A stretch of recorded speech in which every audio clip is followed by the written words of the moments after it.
क्या बात है बच्चों, क्या अभी भी रट रहे हो आप फिजिक्स को? बंद करो रटना फिजिक्स को। मैं अरविंद कुमार तिवारी आपको इस फिजिक्स को समझाता हूँ। पुनः clear your fundamental in physics series में आपका स्वागत है। वापस एक फंडामेंटल क्वेश्चन आपके ये लेके आया हूं, तो देखिए उस क्वेश्चन को। क्या लिखा है इस क्वेश्चन में? क्या लिख रखा है कि as on in figure 2 forces are acting on mass M. इस पर दो फोर्स एक्ट कर रहे हैं, ठीक है? तो आपसे पूछा which of the following statement is correct, इनमें से कौन सा स्टेटमेंट करेक्ट है? क्या पूछा गया कि एफ नेट कितना है? F2 minus F, vector F2 minus F। बच्चे कहते हैं कि हाँ सर करेक्ट है, आप कहते हैं फर्स्ट करेक्ट है। चलो बच्चों की जवाब सुनिएगा जो ये कहते हैं फर्स्ट करेक्ट है। फिर मैंने पूछा कि व्हाट अबाउट सेकंड, तो बोले सर सेकंड गलत है। मैंने पूछा क्यों भाई? तो बोले सर F1 और F2 दोनों एक दूसरे के ऑपोजिट है, और F2 बड़ा है, F1 छोटा है, इसलिए क्या होगा, नेट फोर्स आएगा वो vector F2 minus vector F1 आएगा। मैंने कहा सर नहीं। बोले क्यों नहीं सर, बहुत क्लियर है, इसमें क्या दिक्कत है? मैंने कहा सर नहीं सेकंड सही है। अरे बोला सर क्या बात करते हो? मैंने कहा नहीं सही बोल रहा हूं। वापस आप उस कंसेप्ट को भूल रहे हो बच्चों, जो मैंने इससे पहले भी एक क्वेश्चन में बताया। हाँ ठीक है, तो इसका मतलब आप लोगों ने उस कंसेप्ट को ठीक से देखा नहीं है, या उस वीडियो को ठीक से देखा नहीं है। अब देखिए उस वीडियो को भी। मैं clear your fundamental in physics एक सीरीज में वीडियो दे रहा हूं, जिसके अंदर मैं आपको फंडामेंटल क्वेश्चंस आपको दूंगा, और इन फंडामेंटल क्वेश्चंस की सहायता से मैं आप लोगों के इन डाउट्स को क्लियर कर दूंगा, ठीक है? वैसे मैंने एक डाउट क्लास भी लगा रखी है, मैंने एक कोर्स लॉन्च कर रखा है डाउट क्लास का, मैं उसके बारे में भी आपको बताऊंगा। अब इसको देखिए क्या बताया गया था उसमें। इसमें यही बताया गया था कि यदि कोई हमारे पास एक ऑब्जेक्ट है, इस ऑब्जेक्ट के ऊपर अपने पास कई सारे फोर्स लग रहे हैं। कितने फोर्स लग रहे हैं? n फोर्स लग रहे हैं, F1, F2, F3, F4, F5, F6, F7, Fn, ऐसे लिख दे। तो आप इसके ऊपर टोटल फोर्स कितना बताते हो बेटा? सब लोग जानते हैं, इसके ऊपर हम लोग F नेट लिखते हैं, इसको मैं Fn कर दूं तो आप F नेट यही लिखते आए हो। क्या लिखते आए हो? Vector F1 plus vector F2 plus vector F3 plus so on plus vector Fn। क्या लिखते हो? Summation over Fi I equal to 1 to n, ये लिखते आए हो। किसी भी ऑब्जेक्ट पर लगने वाला नेट फोर्स कितना होगा, उस पर लगने वाले फोर्सेस के वेक्टर सम के इक्वल। वेक्टर सम के इक्वल, तो वेक्टर सम तो बेटा जी ये वेक्टर सम थोड़ी है, ये वेक्टर सम नहीं है, इसलिए ये आंसर सही है, ये गलत है, ये गलत है, ठीक है? अब जरा देखो, कुछ बच्चे कहते हैं सर मैं ये लिखूं तो, अरे ये कैसे लिख सकते हो, सी सही है क्या? बोला नहीं। क्यों सही नहीं है? कई कहते नहीं सही, हाँ सी भी सही है सर, इसके मैग्नीट्यूड में से इसका मैग्नीट्यूड माइनस कर दो। यस, ये मैग्नीट्यूड माइनस कर रहे हो, इसका मतलब ये कौन है? स्केलर है। और इस साइड में आपने क्या लिख रखा है? वेक्टर है। स्केलर और वेक्टर इक्वल नहीं हो सकते, आप अनलाइक क्वांटिटी को कंपेयर नहीं कर सकते। आप कंपेयर कर रहे हो, क्या कंपेयर कर रहे हो? इक्वल है, तो ये कंपेयर नहीं कर सकते हो, अनलाइक क्वांटिटी है, इसलिए आप इसको ये नहीं कर सकते। आप फिर वाले यदि ये नहीं कर सकते तो फिर ये भी नहीं कर सकते। क्या लिखा आपने पास? ये vector F net is equal to F1 minus F2। F1 minus F2 भी नहीं होगा, क्योंकि वापस इधर का स्केलर है, इस साइड में वेक्टर है। LHS में तो कौन आ रहा है? वेक्टर क्वांटिटी, RHS में स्केलर क्वांटिटी, ये सही नहीं है। अब आप जरा देखिए कि इसको देखिए, ये मैग्नीट्यूड बता रहा है, magnitude of net force. Net force का मैग्नीट्यूड कितना? तो आप क्या देख रहे हो कि F1 माइनस F2, क्या F1 माइनस F2 है? कौन ज्यादा भैया? कौन ज्यादा है? तो आप जरा देखते बोले सर दोनों फोर्स में से हम क्या देख रहे हैं कि F2 का मैग्नीट्यूड है वो ग्रेटर देन F1 है। आप ऐसे लिखिए, कहीं इसको ऐसे लिखने की आदत है कि यह मैग्नीट्यूड है ग्रेटर देन अपने पास F1 है, तो हम इस पर से वेक्टर हटा देते हैं, तो इसका मतलब वो इसका मैग्नीट्यूड ही होता है। तो ये मैग्नीट्यूड की बात आ रही है। तो F2 का मैग्नीट्यूड F1 के मैग्नीट्यूड से ज्यादा है। कौन सा फोर्स ज्यादा लग रहा है? तो ये फोर्स ज्यादा लग रहा है, F2 ज्यादा लग रहा है, F1 कम लग रहा है। तो इसलिए यदि कोई मुझसे पूछे नेट फोर्स का मैग्नीट्यूड कितना होगा, तो मैं लिखूंगा F2 माइनस F1। आई बात क्लियर? कोई बात क्लियर? ठीक है। अब सुनो बच्चों, देखो बात यही खत्म नहीं होती। इसलिए बच्चों मैं ये कहता हूं कि किसी भी क्वेश्चन का आंसर फाइंड आउट कर लेना या उसकी सॉल्यूशन को समझ लेना ही उसका एंड नहीं है। यदि आप भी किसी क्वेश्चन का आंसर और उसके सॉल्यूशन के अलावा उससे और कितने तरह के क्वेश्चन बन सकते हैं, उनका क्या आंसर होगा, और यदि उस क्वेश्चन को स्प्लिट कर दिया जाए तो उसका आंसर कैसे फाइंड आउट करेंगे, यह सब समझना चाहते हैं, अर्थात किसी भी क्वेश्चन का या किसी भी डाउट का पूरा पोस्टमार्टम करना चाहते हैं, तो ज्वाइन करें हमारा मंथली डाउट क्लास बैच। ये हमारा सबसे सस्ता, सबसे कम समय में और सबसे इफेक्टिव बैच है। इसमें आप किसी भी बुक के, किसी भी कोचिंग के मॉड्यूल के या किसी भी टेस्ट पेपर के कोई भी क्वेश्चन, कोई भी न्यूमेरिकल या कोई भी थ्योरी से संबंधित डाउट पूछ सकते हैं। आपके हर डाउट का हाथों हाथ जवाब, क्यों कि ये क्लास लाइव क्लास होती है। इस कोर्स के बारे में और जानकारी के लिए आप हमारे इस YouTube चैनल को विजिट करें, फिजिक्स वाले तिवारी सर। इस पर हमारे इस वीडियो को देखें। इसके अंदर में आपको इस कोर्स से संबंधित सारी जानकारी मिल जाएगी। उसके अलावा भी आपको कोई डाउट हो तो आप हमें इस फोन नंबर पर कांटेक्ट कर सकते हैं। ठीक है, तो बच्चों इस प्रकार आप ज्वाइन करें हमारा सबसे सस्ता, सबसे कम समय में और सबसे इफेक्टिव है मंथली डाउट क्लास में। तो केवल क्वेश्चन का आंसर ही पता कर लेना उसका क्वेश्चन का एंड नहीं है। तो इसलिए आप जरा देखो, आपने ये कहा कि सर क्वेश्चन सी से ऑप्शन सी सही नहीं है।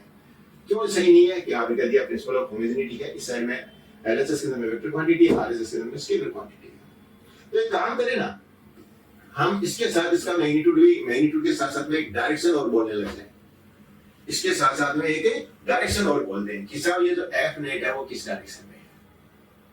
तो यदि मैं इसके साथ में डायरेक्शन लगा दूं, किसके, इसके आरएचएस में डायरेक्शन लगा दूं, तो फिर बाद में ये सही हो सकता है, नहीं हो सकता है? बोला हाँ हो सकता है। आप डायरेक्शन बता दीजिए। तो हमने आपसे पूछा कि चलिए अब जरा देखो, ध्यान से सुनिएगा इस बात को कि मैं अब आपको, आप बोलो मैं इसको सही करूं या इसको सही करूं। बोला कैसे सही हो सकता है सर? दोनों में, इसमें भी एफ नेट वेक्टर, इसमें भी एफ नेट वेक्टर, इसमें F2 माइनस F1 और इसमें F1 माइनस F2 है, दोनों को कैसे सही कर दोगे? मैंने कहा सुनो बात को, यही तो है, यही तो फिजिक्स की और यही तो उसकी थ्योरी की गहराई है। इस गहराई में जाओ बच्चों।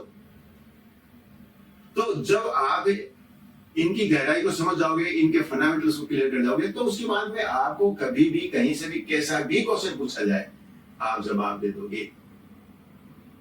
तो सुनिए मेरी बात, आइए मेरे साथ, मैं बताता हूं आपको। आपको क्या बता दिया गया? यहाँ पर एक ऑब्जेक्ट दी गई है, इधर से फोर्स F1 बता दिया गया और ये फोर्स F2 बता दिया गया। F2 को क्या मैं लिख सकता हूं? अब एक बात सुनो, एक बार के लिए मैं ये मान लूं कि हमारी जो कोऑर्डिनेट एक्सिस होती है उसके अंदर में ये x डायरेक्शन है, ये y डायरेक्शन है ना? तो यदि इसको मैं देखते हुए लिखता हूं तो क्या मैं लिख सकता हूं कि this vector F1 is equal to F1 का मैग्नीट्यूड और डायरेक्शन कौन सी? तो गलत x कैप। और कोई इसको i कैप लिखते हैं तो i कैप लिख लो भैया, कहीं इसको i कैप लिखते हो i कैप लिख लो। i कैप और x कैप एक ही बात है। x कैप क्या है? Unit vector in the direction of माने x, और i कैप भी क्या है? बोले this is also unit vector in x direction. ठीक है, तो यदि मैं ऐसे लिखा तो जरा F2 क्या होगा मेरे पास? F2 को क्या लिखोगे? बोले F2 is equal to F2 और डायरेक्शन कौन सी? माइनस x की है। कितना? इतना है। समझ आई बात? नेट फोर्स F नेट कितना होना है?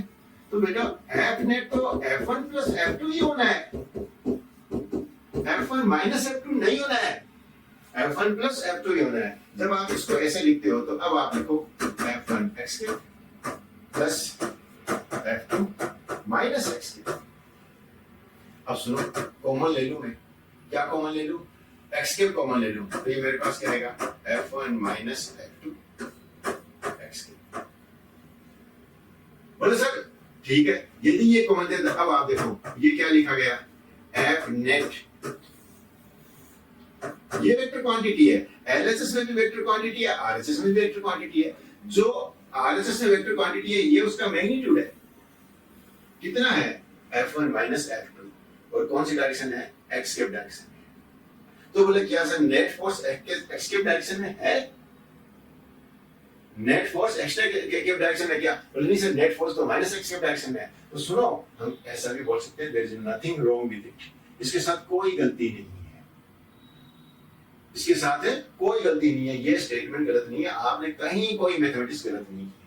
हाँ, आप ये भी लिख सकते हो और आप ये भी लिख सकते हो। क्या लिख सकते हो, आपने F2 माइनस F1 किया और कॉमन क्या लिया, माइनस एक्स। तो ये F नेट मैथमेटिक्स मुझे ये कहती है कि आप ऐसे भी लिख सकते हो और ऐसे भी लिख सकते हो। इसका मतलब क्या है, ये इसका मतलब क्या है, दिस इंप्लाइज दैट कि नेट फोर्स इज, ठीक है ना, या नेट फोर्स हैविंग मैग्नीट्यूड कितना, F1 माइनस F2 इन x डायरेक्शन। आप इन x डायरेक्शन लिख सकते हो और क्या लिख सकते हो, in the direction of force F1, क्योंकि F1 की डायरेक्शन भी क्या है, x तो है। तो क्या आप ये लिख सकते हो इन x डायरेक्शन और in the direction of F1। तो ये क्या बना, ये बना, क्या कहा, net force having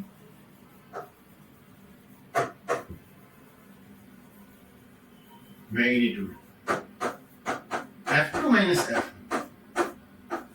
in,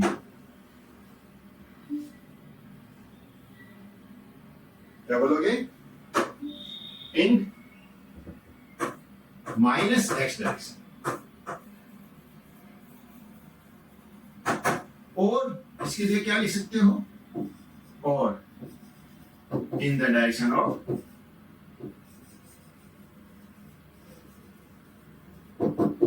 F2। दोनों ही बात सही है, दोनों ही बात सही है।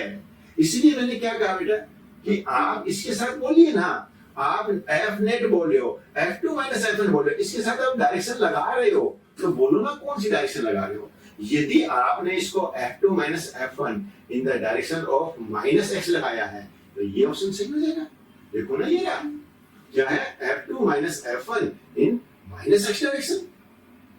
तो यदि आपने इसके साथ माइनस एक्स डायरेक्शन बोला है तो ये सही है, लेकिन यदि आपने इसके साथ में एक्स डायरेक्शन बोला है ये गलत है, ये गलत है। तो आप यदि ऐसा नहीं बोल सकते कि चलो मैंने इसके साथ डायरेक्शन लगा दी, इस दोनों फोर्स किसमें एक्स एक्सिस के लॉन्ग है तो इसको एक्स डायरेक्शन बोल दूं, तो आपने यदि इसके साथ में एक्स कैप लगा दिया तो ये गलत हो गया। क्यों, इसके साथ तो क्या आ रहा है, माइनस एक्स कैप, और इसके साथ क्या लगाइए, आप एक्स कैप लगाइए, इसके साथ आप एक्स कैप लगाइए कि कौन सी डायरेक्शन में है, ये प्लस एक्स डायरेक्शन में है या F1 की डायरेक्शन में है, तो ये ऑप्शन सही हो जाएगा। तो इन दोनों को यदि आपको करेक्ट करना है, कोई पूछे कि साहब मैं क्या लिखूं कि ये करेक्ट हो जाए, तो आप ये लिखिए कि जो F2 माइनस F1 ये इतना फोर्स है कौन सी डायरेक्शन में, माइनस एक्स के डायरेक्शन में, मतलब एक्स डायरेक्शन के ऑपोजिट डायरेक्शन में, मतलब F2 की डायरेक्शन में, मतलब F1 के ऑपोजिट डायरेक्शन में। किसी भी लैंग्वेज में आपको ऑप्शन दिया जा सकता है। इसीलिए बच्चा क्या होते हैं, थ्योरेटिकल क्वेश्चन आपके ज्यादा गलत होते हैं। क्यों गलत होते हैं कि आप उनको थ्योरिकल बोल क्या रहे हैं, ऑप्शन में बोल क्या रहे हैं, उन बातों को पूरा नहीं समझते हो। इसीलिए मैं एक बात बताता हूँ, जब भी मैं क्लास में पढ़ाता हूँ मैं सब बच्चों को एक ही बात कहता हूँ। क्या कहता हूँ बेटा, कि यदि मैंने कोई सेंटेंस बोला है तो सेंटेंस में आपसे एक वर्ड भी क्लियर नहीं है तो बच्चे वो सेंटेंस क्लियर नहीं है। यदि वो सेंटेंस क्लियर नहीं है तो बच्चे उससे ये सेंटेंस जिससे लेक्चर का पार्ट है, फिर बच्चों वो लेक्चर कैसे क्लियर होगा, और ये लेक्चर जिस टॉपिक का पार्ट है वो टॉपिक कैसे क्लियर होगा, और ये टॉपिक जिस चैप्टर का पार्ट है वो चैप्टर कैसे क्लियर होगा, और ये चैप्टर जिस सब्जेक्ट का पार्ट है वो सब्जेक्ट कैसे क्लियर होगा, और ये सब्जेक्ट जिस एग्जाम का पार्ट है तो बच्चों वो एग्जाम कैसे क्लियर होगा। तो बर्बादी की शुरुआत एक शब्द से होती है। आपको जो सेंटेंस बोला जा रहा है उसके एक एक वर्ड क्लियर होने चाहिए, यदि नहीं है तो आप हैंड रेज कीजिए कि सर मेरे बात समझ में नहीं आई। आप ऐसा पूछते नहीं हो, और मुझे मालूम है, मुझे 30 साल हो गए पढ़ाते हुए, इसलिए मुझे मालूम है कि बच्चों को प्रॉब्लम कहाँ पर है, किस तरह की प्रॉब्लम है। इसके लिए ही मैं आपको क्या किया है, कि आपके लिए एक कोर्स लेके आया हूं, मंथली डाउट क्लास बैच, जिसके अंदर में हम आपके डाउट्स क्लियर करते हैं। आप अपने डाउट्स भेजिए और उसके हम क्लियर करेंगे। मैं इसके लिए आपको एक डिटेल के अंदर सारी बात बता दूंगा। ठीक है बच्चों, तो देखा आपने क्लास कि कौन सा ऑप्शन सही हो सकता है, कौन सा ऑप्शन गलत है। ये ऑप्शन सही नहीं है, ज्यादातर बच्चे इसी ऑप्शन को सही करते हैं। ये सही नहीं है किसी भी एंगल से, ये सही है, ये सही है, इसी से मैंने ये निकाल दिया, इसी से मैंने ये निकाल दिया, ये सही नहीं है। अब बताइए एफ ने, अब आप बोलो सर मैं इसके साथ भी एक्स क्यूब लगा दूं और माइनस एक्स क्यूब लगा दूं तो सर फिर बाद में ई और एफ भी सही हो जाएंगे। गलत। क्यों? क्योंकि एलएचएस के अंदर में स्केलर क्वांटिटी दे रखी है, मैग्नीट्यूड दे रखा है। मैग्नीट्यूड दे रखा है तो डायरेक्शन कैसे लगाएंगे आप? बोले इधर भी लगा दो, इधर भी लगा दो, इधर डायरेक्शन लगा दे तो हो गया ना सीओडी ऑप्शन। तो सीओडी ऑप्शन तो हो गया, इन पे डायरेक्शन लगी हुई है। इनमें ये स्केलर क्वांटिटी, तो स्केलर क्वांटिटी इसके साथ आप डायरेक्शन नहीं लगा सकते कि एलएचएस के अंदर में तो स्केलर क्वांटिटी हो जाए, आरएचएस के अंदर में वेक्टर क्वांटिटी हो जाए, ऐसा नहीं कर सकते।